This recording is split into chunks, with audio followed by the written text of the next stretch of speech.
Patience is love. Everybody's been to a wedding. We've heard this one. Love is patient, love is kind, and so forth. It's in 1 Corinthians chapter 13, or chapter 11, verse 34. And what it says is love is patient, love is kind. But really, if you do a mathematical equation and you do love is patient, and then patience equals love, then you insert patience into where our love is in that verse, and it reads a little like this, which is kind of cool. Love is patient, so therefore patience is kind. Patience does not envy.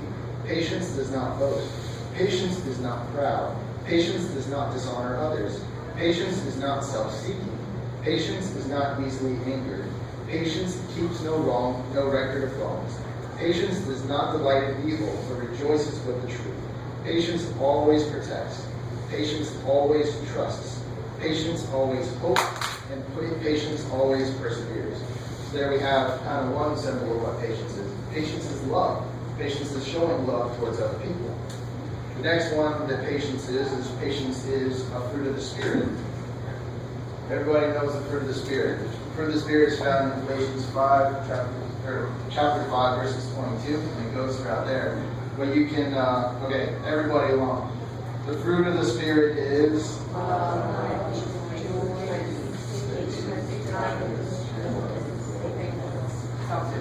so within all that, there's a lot of them.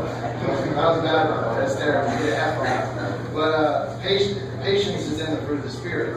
And what is the fruit of the Spirit? The fruit of the Spirit is basically a sign of Jesus dwelling in us, or an outward expression of Jesus inside of us.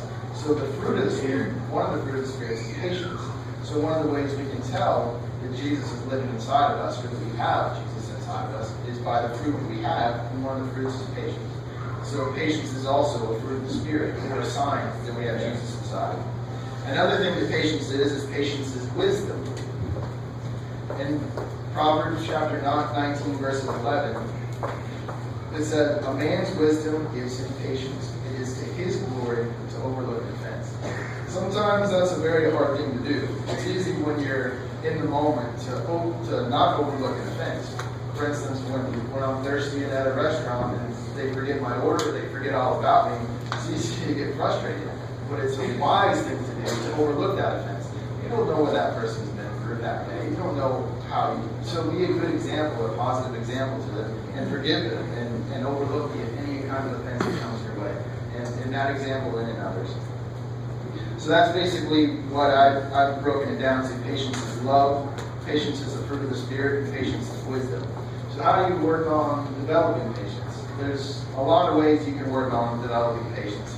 But I kind of came up with 4 that I've tried to work on myself. And the first one is to try to keep well fed, or to not go too hungry. So one thing that gets me into trouble is I get pretty hungry, and when I get hungry, my patience is 0. So what I try to do is, if I know I'm getting into a situation where it might be a while until I eat a little bit, I'll have a snack, or I'll eat something before. My wife knows usually before we go out to dinner or to a restaurant, I'll stop by McDonald's and get a Big Mac. I can't wait for the appetizers, so what I do is I try, sushi especially, that stuff's expensive, so, you got to pregame a little bit, you got to get a little something in your stomach, so you can go through McDonald's, fill the belly a little bit, and that way you can kind of enjoy it, and then that way you can kind of not look like an idiot, and you're scarfing down everything, and say, hey, bring more of this, and strangely enough, I found this a while ago. It's a biblical practice, and it's referred to when they're talking about the Lord's Supper in 1 Corinthians.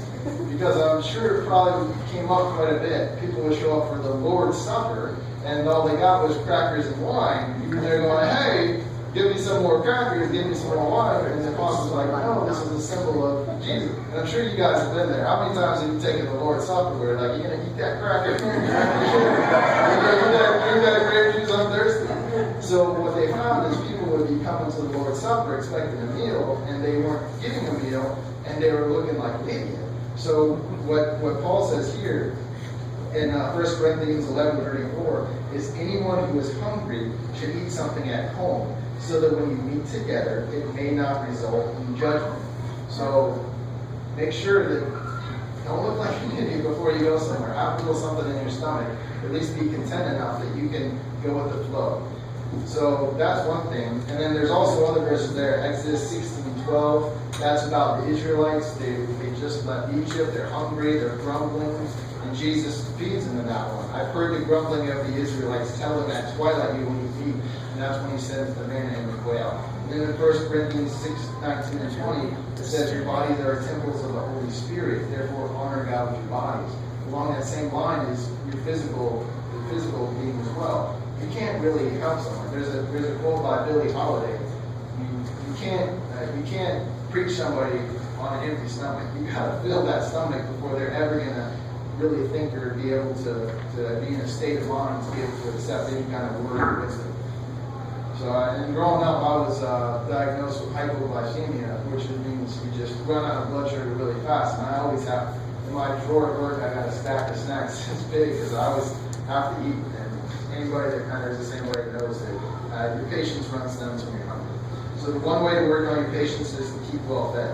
Anybody that's seen the Snickers commercial? That's one of my favorite, right? The guy turns to Joe Pesci and he's starting to monster. What do you mean good? It's the same kind of thing. You're not yourself when you're hungry. So work on always having something in your stomach. Another thing that you can help to improve your patience is to get plenty of sleep. And we see this more in little kids, but again, adults tend to hide it better. But the little kids are a really good example of this. I mean, I got 3 at home, and you can tell it's like the second it goes over that they're tired. Because they go from this Jekyll and Hyde. They go from just happy, cute little kids to just the crankiest things you've ever met in your life. And at that point, it's emergency bedtime. All hands on deck. All hands on deck. You can live bed as quick as you can. And as adults, you grow up and you try to hide it a little bit better. But the grumbling still comes out. So if you're not getting enough sleep at night, change your sleeping patterns. Because if you don't, then that usually leads to impatience as well. So keep well fed, get plenty of sleep at night, and you'll improve your patience drastically. And you can see that in kids as well. And it says that, I have a couple Bible verses there in Psalms. It says, in vain you rise early and stay up late, toiling for food to eat, for he grants sleep to those he loves.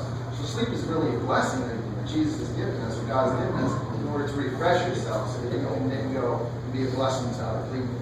And in Matthew 8:24, Jesus actually demonstrates the importance of sleep because one of the places that he was actually sleeping was in a huge storm.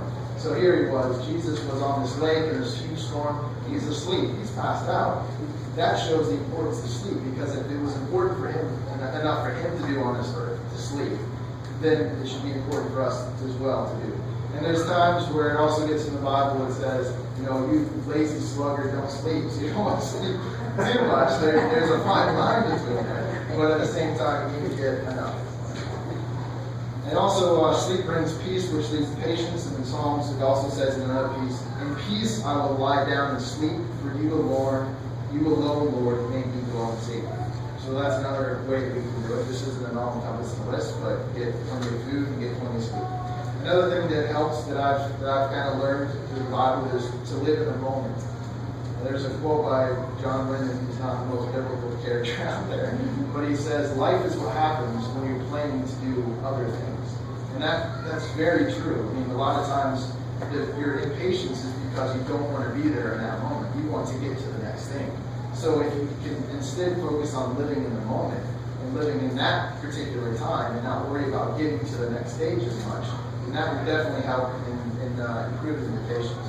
So in Ephesians, the Bible's littered with all of these examples, living in the moment. In Ephesians 5, chapter 5, verses 15 through 16 says, "Be very careful then how you live, not as unwise, but as wise, making the most of every opportunity."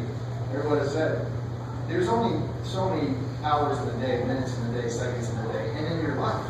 So make the most out of every opportunity. There's opportunities presented to you every day to behave a certain way, or to present the gospel, or even just to be nice to somebody. And if you don't take that opportunity, it never presents itself again. In Colossians 4, verses 5 through 6, it says, "Be wise in the way you act towards outsiders. Make the most of every opportunity.